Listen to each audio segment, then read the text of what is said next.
Hey guys, Jim Edwards here, and welcome back to the Sales Copywriting and Content Marketing Hacks podcast. I'm your host, Jim Edwards, along with my trusty co-host and podcast producer, Mr. Stu Smith. Welcome, Stu. Hello, Jim. What are we doing today, Stu? What episode is this? What's going on? I've had too much coffee this morning. It is episode 39. Wow. And we're actually going to take a question from the Sales Copy and Content Marketing Hacks Facebook page, closed Facebook group that we have that is all about Jim Edwards. It's not all about me. It is. Stop. It is all about you. Oh, stop. Speaking of unicorns, I am wearing my Americorn manly shirt today. And unicorns. Jim Edwards and unicorns. That's the 9 line, or is that? I don't see what you're doing there. I was showing you the back of my shirt. There's nothing back there. Who makes this shirt? I do like the 9 line products. Ranger Up is where I got this. Gotcha. Okay. Yeah, they make some fun stuff. Okay, not as good as Article 15, but we'll just stop there. All right, here we go. So it was a question from BJ, who is an IT professional, has an IT services and consulting company. And so here it is. I came up with an idea to produce a guide that talks about the top 6 products and services that we use to simplify and streamline IT management for our customers. So I'm going to stop there because he asked for several different things, Facebook ad copy, sales copy. But let's stop there because there's some meat on the bone for us to discuss that first paragraph. So here was my concern when Stu told me this and we were talking about it, and Stu said, let's just jump on and talk about this. And that is, when somebody is buying us, or when you're selling a service and you're trying to get somebody to buy a service from you, they don't really care how you do it. You've heard the saying, Stu, especially from the South, everybody loves sausage, but nobody wants to see it made. That is true. And it's real true. So when you're selling a service, nobody really cares the tools that you're using. In fact, if you even tell people the tools you're using, all you're doing is cluing your competitors in on what you're using and what you're doing, and then people can pick it apart and you give them a reason not to hire you. Me personally, if I was selling a service, which I have done and do, I would want to establish myself as an expert so that people would look at me and my company and say, you know what? I'll just let them do it. And great example right here in front of us, Mr. Stu Smith. I could figure out workouts on my own. I could read a book and figure out a workout and figure out and do my periodization and all these other things. But it is just easier to pay Stu to send me 5-6 new workouts every week. And he keeps track of where I am on the periodization thing. And he keeps track of, I've got ache here, pain here. Okay, I'll make adjustments. I don't have to think. I just have to do it. And I own pretty much all of Stu's books that are pertinent to me. Terry said I can't go be an FBI agent or a U.S. Marshal, so I didn't buy those. I can't be a cop, so I didn't buy the SWAT one. But I own the Tactical Fitness ones, the Tactical Fitness Over 40, the Warrior Workout book, all these different books. And I have looked through them. I'm going to be real with you. I have looked through them and I see many exercises that look familiar to the exercises that I am assigned every week. But it is just easier for Stu it's easier for me to hire Stu to tell me what to do. However, the reason that I wanted to hire Stu was because he had proven his expertise through his books and through his articles. And I saw other people talking about the results that Stu had gotten for them by them following his advice. So my suggestion would be that you not create a report about the 6 tools that you that you use to do what you do as an IT professional for people. And we'll talk about what I think you should do instead in just a second. But Stu, I'm very interested in your thoughts on what we've talked about so far up to this point before we start telling them what to do next. No, you made a great point with sausage being made. You know, I don't think people really care how their computers are being fixed. They just want their computers to be fixed and their networks working and their phones are attached to them and everything works fine. And they're Right? not getting hacked by Russians, Right. Ukrainians, Chinese, Polish Right. people, Right. whoever. So I don't think as an IT professional, you need to really say, we're going to use the latest and greatest Acme 2000 computer virus buster, you know, to. That made me think of the Roadrunner. Remember the Wile E. Coyote? Everything was Acme. Yeah, no, I don't even know a legitimate IT program to say, oh, wow, that's a good program. Maybe I should use it. I don't Right. even know, you know, Right. because my IT guy just comes in and fixes it and puts it all up there and, you know, Right. anyway. So, but you bring up yeah. a good point on that, because if you tell them the names of stuff, then some chucklehead who might otherwise just shut their mouth and hire you is going to go to the Google and put that thing in, and then they're going to find some other chucklehead who bitches about the thing you're using, whether they know what they're talking about or not. And then all of a sudden you get an idiot listening to an idiot wanting to argue with you about stuff they know nothing about, but wanting to tell you how to do your job. Yes. Or you got the guy who kind of knows a little bit about it and just buys the software himself, puts it in himself. So you just kind of outsourced your service. So I would not, that isn't what I would do. I would also, if you're going to go to the time and energy of putting together a report, and he mentioned in there that he is a member of the Jim Edwards Method Premium, right? Yes. So he has access to all of our wizards, all of our online wizards, all the downloadable wizards, not including funnel scripts, but all the ones inside the Jim Edwards Method, which is quite impressive. And so one of the wizards that he has access to is the 3-hour Kindle book wizard. And if it were me, okay, I don't know exactly what kind of business he focuses on, whether he focuses on big corporations, small mom and pop businesses, mid-level, you know, whatever it is, hopefully it's a specific group, not I do IT for anyone, which is probably not, that's not a good thing. Right.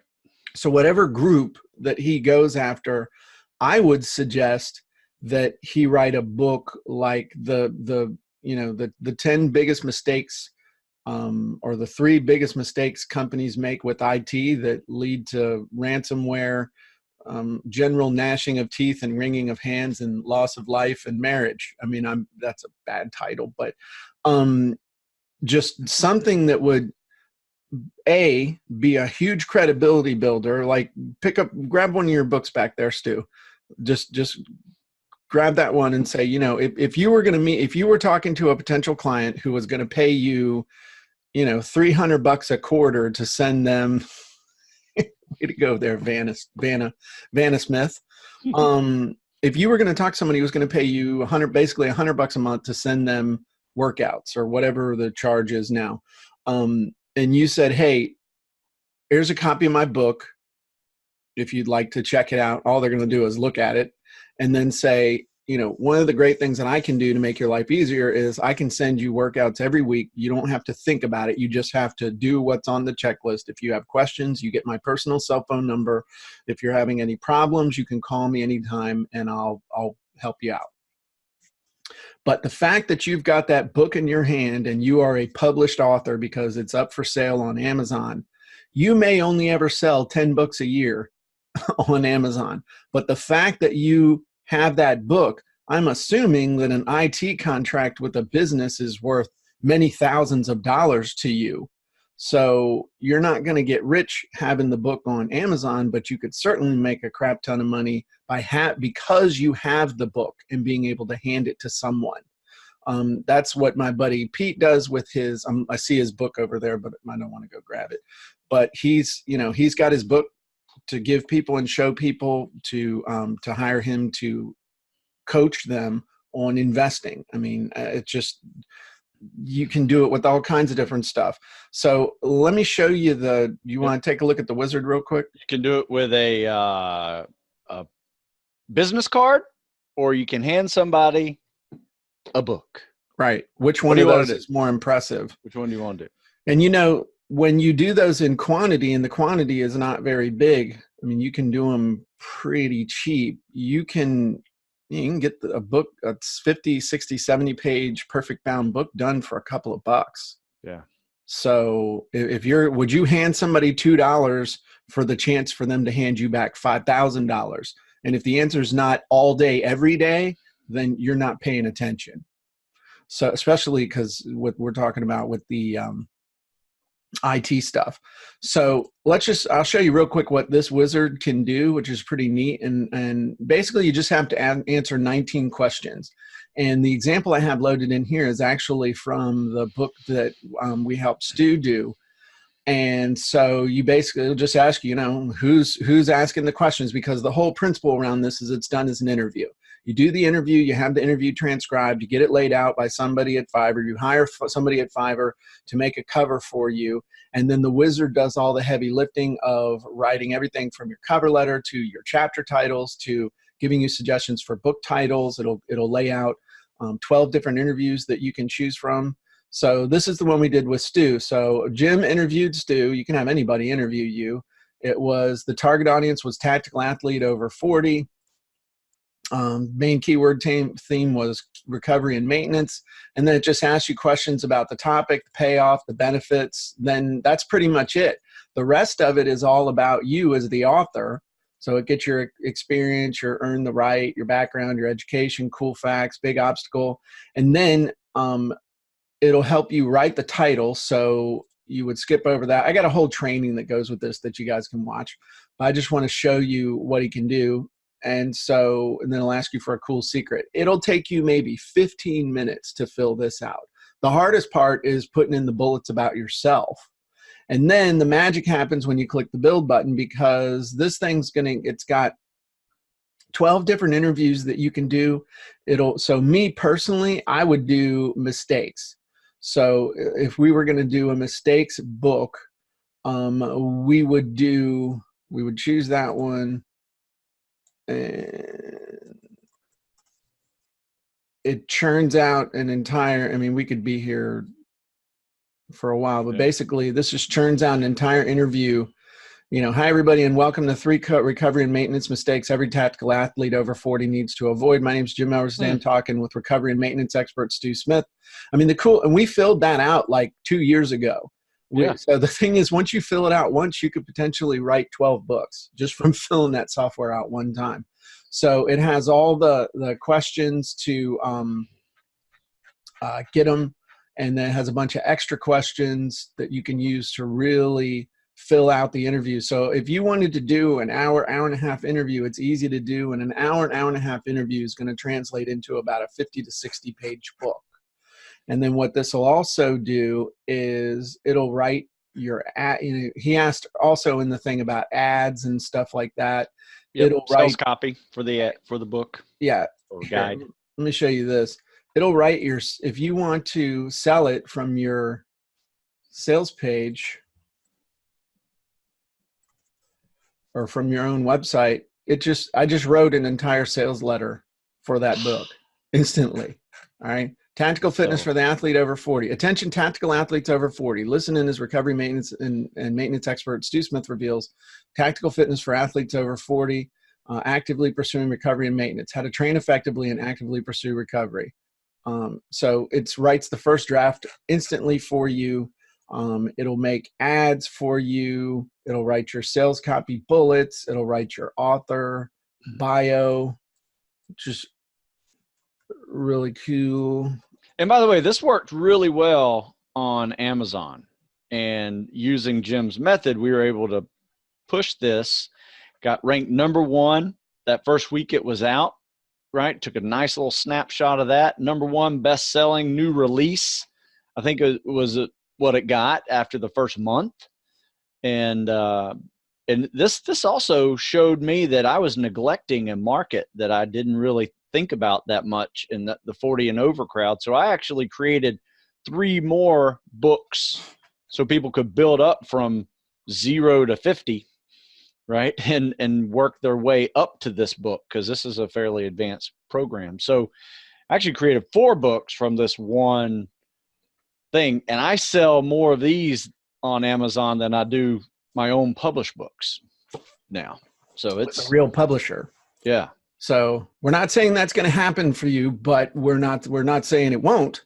But yeah, just this is what Stu's really saying is that this is an absolutely legit way to create a book. Absolutely. This is not just some dorky hack. So this thing will write your announcement emails. It'll write your description for the back cover. It'll write your cover letter, your author bio. You can, if you wanted to give it away free, it'll write your sales copy for that. It'll write your paid book, your paid sales letter. I just showed you that. Come up with a whole bunch of different titles for it. Stealth closes for your content marketing. All kinds of emails if you wanted to interview other people to create your book and stuff, or ask somebody else to interview you. It writes all those emails and whatnot. So it will do a ton for you. And even if you wanted to do your book as a webinar, it'll even create your slides.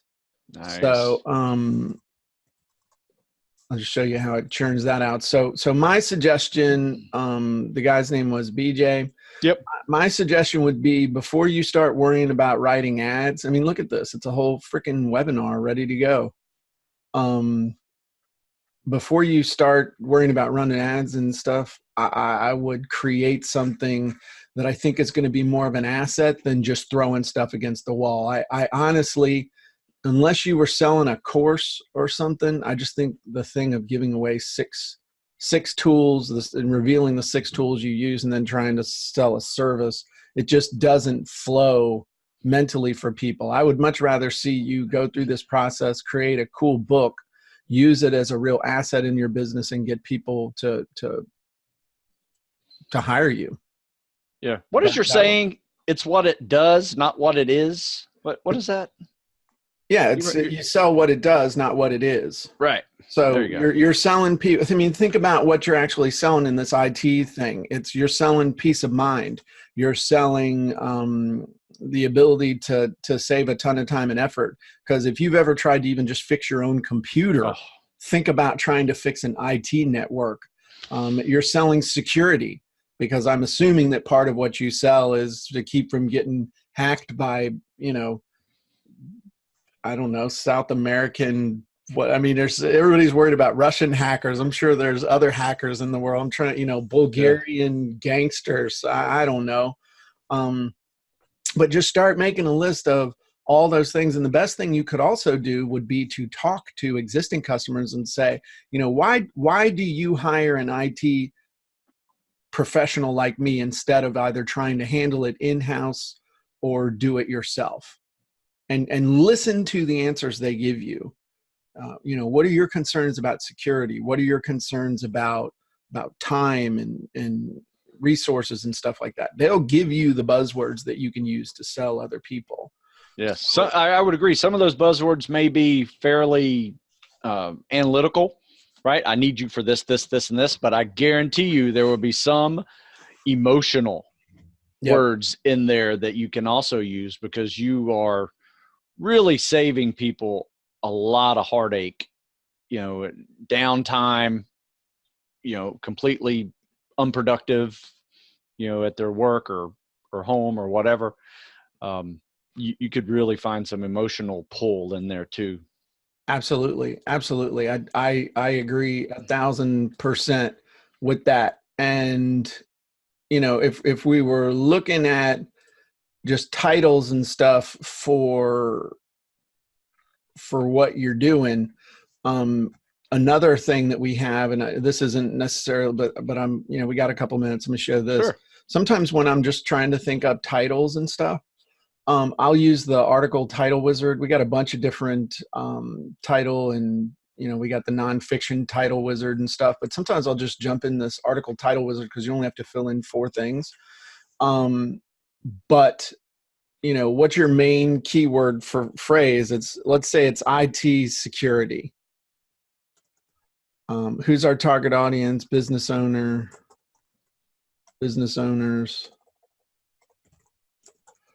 And what would you say is a big benefit they want? A secure network. Yeah, secure network, no downtime. Secure network with no downtime. Let's try that. Yeah. I mean, I know that somebody would probably, oh, you can never promise no downtime. Okay, calm down. Calm down, Chucky. Just looking at some stuff, some things to look at,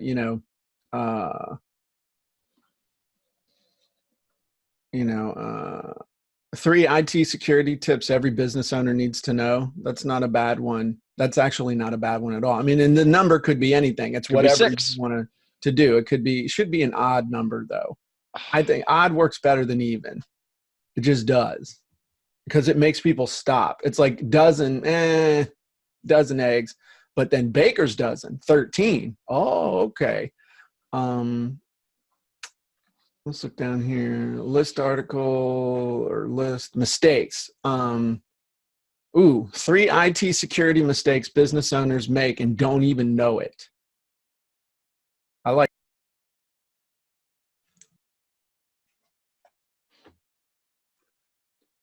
Well, that was kind of jacked up. Let's keep going. I'm not sure where you lost me. I lost you right as you were showing you.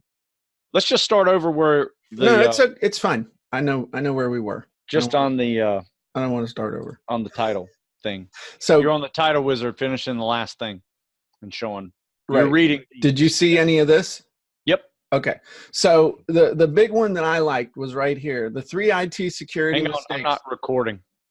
I am. Yeah, but okay. You want to just keep it and you fix it? Okay. Hang on. You're gonna have to edit. No, I'm not. I'm not gonna edit this. No? I refuse. Because I don't have to. I'm Jim Edwards. I do what I want. Maybe we need an IT professional. I do.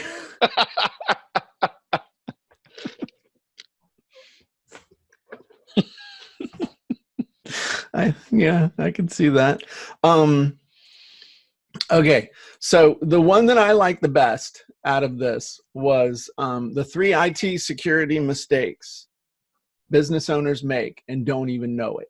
Oh, I love that. To me, that one, it can be whatever number. The 7 deadly IT security mistakes business owners make and they don't even know it. Boom. You should. I mean, that book could have blank pages in it. Just by showing them the book, that thing would rock. So, I like to come in and use this wizard because it's a little simpler than the nonfiction title book one, but it's still cool. But I would just tell you guys, the biggest thing to do is think through what you would use to get somebody to take action in this situation. Think it through and look at it from your own perspective as well. If you were a customer, would this make sense to make you want to sign up, or would it just create confusion in people's minds? So I know we gotta wrap this up, but that was fun. I'll get the thingy. I'll get it edited together and I'll shoot it over to you, man. So appreciate you guys. As always, check out Sales Copywriting Content Marketing Hacks, the private group. It's easy to join. It's easy to contribute, and you'll definitely get a lot out of it. And thank you, Stu. Great job today, man. Thank you, sir.